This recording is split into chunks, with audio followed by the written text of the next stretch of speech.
Okay, hoping this works. Uh, the internet is being really terrible right now. So, welcome to Houston, we have a problem. Live episode 21 that I think hopefully is working. My upload speed keeps going from like 0 kilobits to maxing out about 500, which isn't quite good enough to do a live show, but we'll see. Sorry about the delay. Let's see if this works. All right, so excuse me. Right off the bat, Shelly Richards wants to know about my thoughts about the Voyager spacecrafts. Do you folks know about the Voyager spacecrafts? They were Voyager 1 and 2. They were some of the first probes sent out into the deep solar system to go see Jupiter and Saturn and go beyond the orbits of Pluto. And both of those have now left the solar system, left the influence of the sun, and have entered interstellar space. Some interesting things have happened since they space is they sped up. They left the gravity well of our sun and are speeding towards something. The other really interesting thing is that interstellar space is a lot more dense than we had ever thought. So our sun is this big giant glowing ball of radiation, and it blasts outwards all the solar wind, and it clears out all these particles out of our solar system. So inside of our solar system, we're looking at like every cubic meter of space probably has, 1 to 1,000 particles in it. Little hydrogen atoms or whatever, just sitting in that void of space. It is quite the vacuum. In interstellar space, we're looking at like 40,000 times that density. So the factor of space itself is so much more dense than we had previously thought that I am of the school thought that dark matter is not a thing. It's just that we forgot to calculate the density of our galaxy based upon the mass of our galaxy based upon the actual density of interstellar space. So if you calculate in like the cylinder of our galaxy and the density of the interstellar space, you pretty much don't need dark matter anymore. And the Voyager spacecraft are fitted with diagrams of people and this record player that's a gold record that can last through space that has sounds and music of Earthlings. It's kind of a like, hey guys, here we are. These are humans. We're peaceful. We come in peace, even though we probably don't come in peace. But the Voyager spacecraft are awesome, and they're so far away from us now that they're just blasting through interstellar space onto the next solar system where they'll end up. And who knows how long. It'll probably take hundreds of years to get there. Okay. I hope this is working out for everybody. Okay. Oh, Jimmy the Frank. $2 just trying to put up with Rick. Oh, thank you. That's oh man, 4 years of that guy. If you don't ever get stalked, if you have the choice in the matter, that's what I have to say. Okay.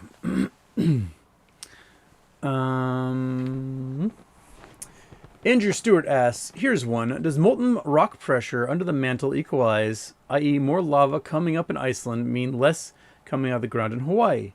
Not necessarily, because of the convective cycles of the mantle. See, the mantle is, the heat's going up and it cools off, and then the cool stuff goes down and so on. And that's what the plates move back and forth on.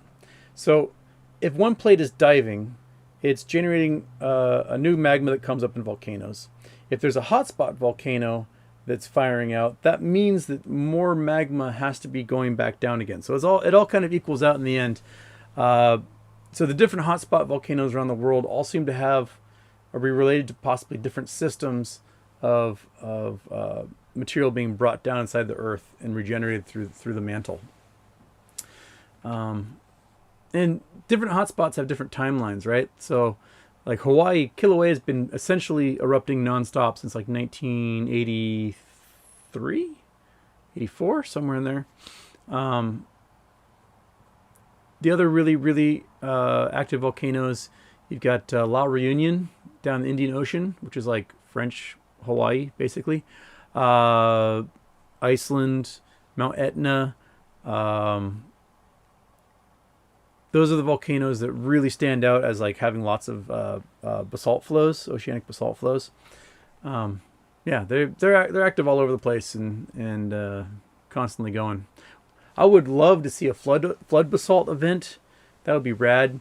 It probably would be the end of civilization, but it'd be pretty cool to watch. We haven't had a flood basalt event in millions of years. So my guess is that would be when a hotspot volcano reaches the coastline of a continent. Yeah. Okay. Oh man, my data's way down again. Hope this is working.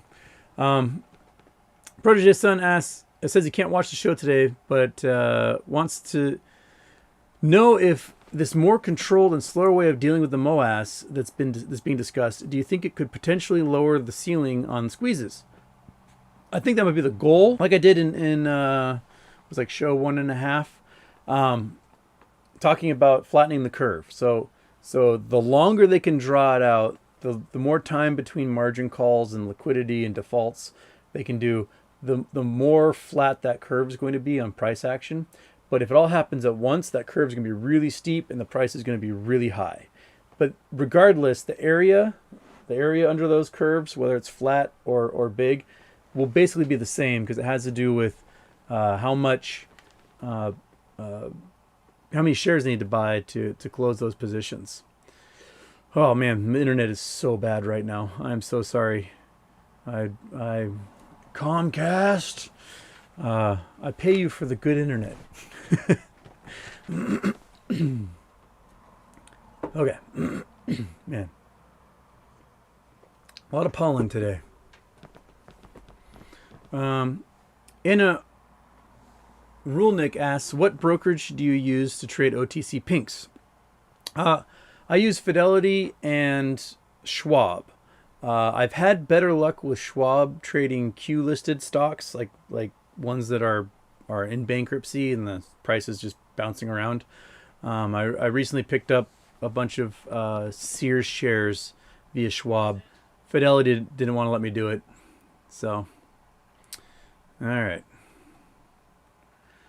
I can reset the router. Don't reset the router. Just let it go. All right, thank you. All right, so hopefully it's working. My roommate's on it, but we reset the router right now. It's not going to work. All right. All right. My admins are telling me I should do the latest questions and not just the ones that are posted before. I'm going to miss so many this way. Oh yeah, Pearl Snaps. I promised I was going to do Pearl Snaps today. This is a Brooks and Dunn shirt. This is an official country cowboy shirt. Okay. Darren Orenke, Mr. Wade, what are your favorite places to pan for gold? I love exploring new areas and just seeing what's there.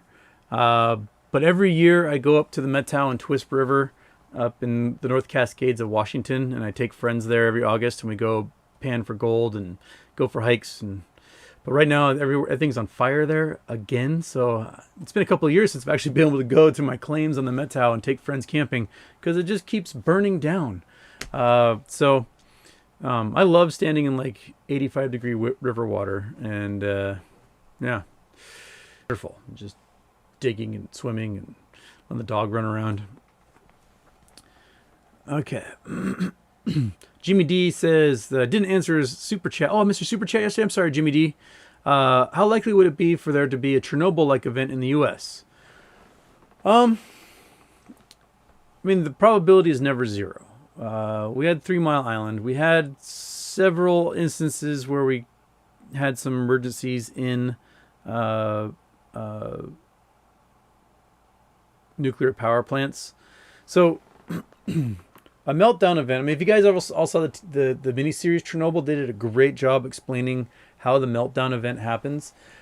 Essentially, when you generate nuclear power, you have rods exposed and it heats up a room, and that room then in turn boils water, and then the steam from that water turns turbines. So it's a lot of power generation is just basically turning turbines. Hydroelectric dams do it coal fire plants do it. Coal fire plants make a fire, boil the water, steam turns turbines. If the rods get exposed, too many rods get exposed for too long, you can get a chain reaction, which is neutrons and other particles leaving these rods cascade into other rods, sending more particles out, which hit other rods, send more particles out. And so you can get a chain reaction or a meltdown. And so oftentimes they'll take those rods and they'll dip them into a pool of water, cool them off, slow down the trajectory and vectors of those particles being given off. Meltdown events can happen because pools of water vanish. The rods get stuck.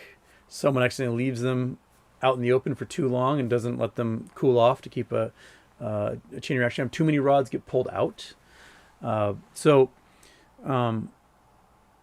That all comes down to who's paying attention to the power plant, how are the redundancy programs working, and is the monitoring equipment doing its job? And if the monitoring equipment isn't doing its job, you might not be told when to put the rods into their cooling tanks, and you can have potentials for chain reactions. A lot of these nuclear power plants are now 30, 40 years old or more, and 40 years old or more most likely, and they need a lot of maintenance. They need a lot of looking after. We've got nuclear power plants that are on the oceans in some places.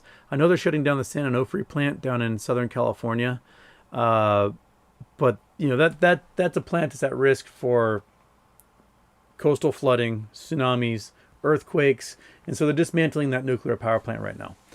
There are others around the world that are like that, and there's a lot of nuclear power stations on rivers that flood regularly. So you can perhaps have events that are not necessarily foreseen that can cause problems on them. I'm not sure exactly what the probabilities are for how likely it would be, but we've had nuclear accidents in the past, and the potential is always there that it'll happen again. So yeah, I don't know what the exact odds are, but they're greater than zero. I can say that much.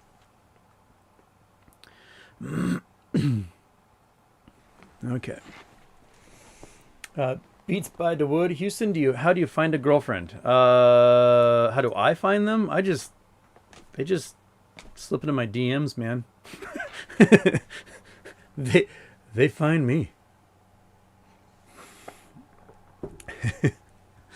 Oh my God, the internet's so terrible right now. I'm so sorry. Let's see here.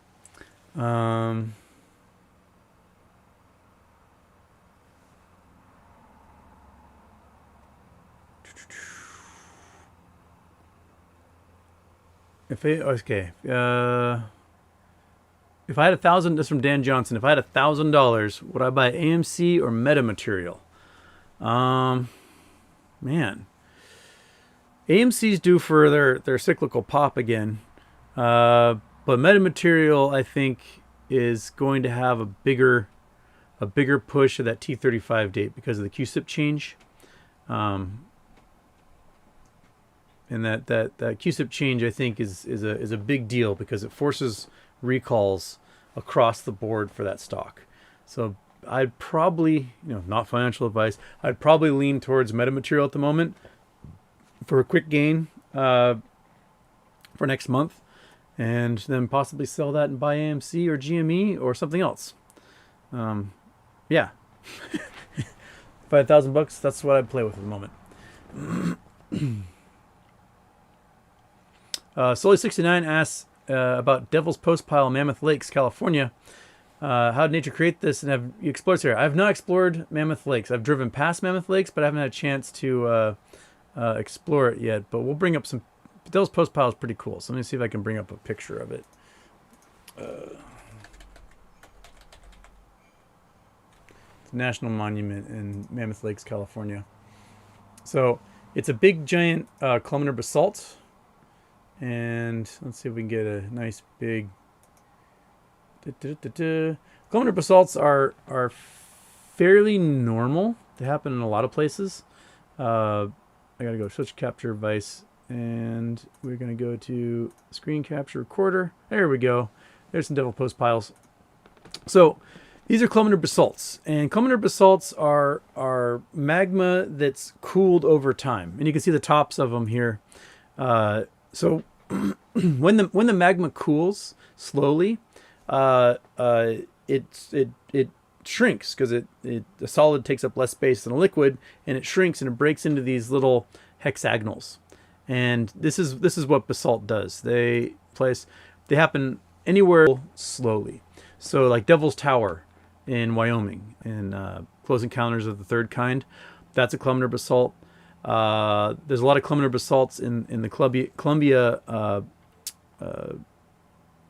flood basalts in like Columbia Basin in Washington, Oregon.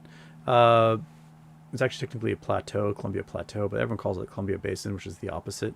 And tons in Hawaii. So if you go into like river systems in Hawaii, you'll see in the cliff walls lots of columnar basalt. Yeah, so these are a giant magma flow that was allowed to slowly cool, and then it shrunk into these columns.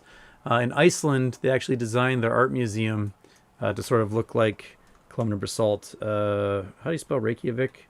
I have no idea how to speak. Art museum. Wait, that's not it. Where's the one that looks like basalt? I thought it was the art museum. Oh, maybe it's the Opera House. Ice. Yeah, that might be it. It's one of those buildings. Yeah, there it is. So they designed the Opera House to kind of have this feel of being columnar basalt because it's all over Iceland, even though it's like squares that are the windows. But you know, you can get the feeling out of that. But it's because everywhere there's basalt, which is a low silica oceanic rock, if it's columnar basalt. So that's where that shape comes from. Okay, back to me. Hey, there I am. All right, back to the chat. All right. Yeah. The community might hate all the geology questions, but I love the geology questions.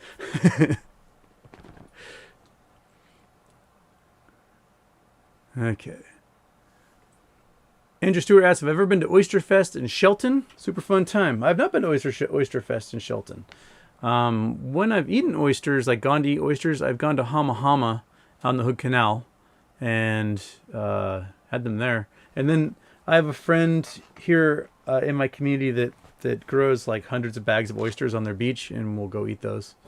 My sister's old dog, who was a Newfie mix, he discovered that he could just chew and blast his teeth apart on oyster shells and eventually suck out an oyster.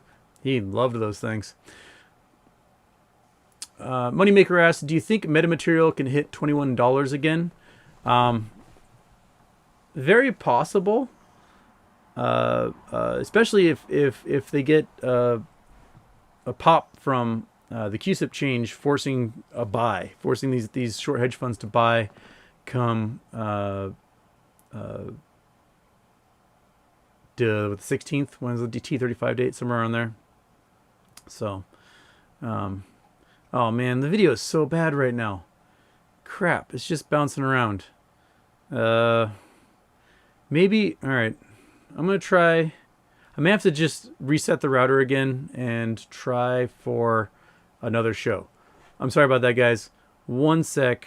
Let's give it another go here. I'm going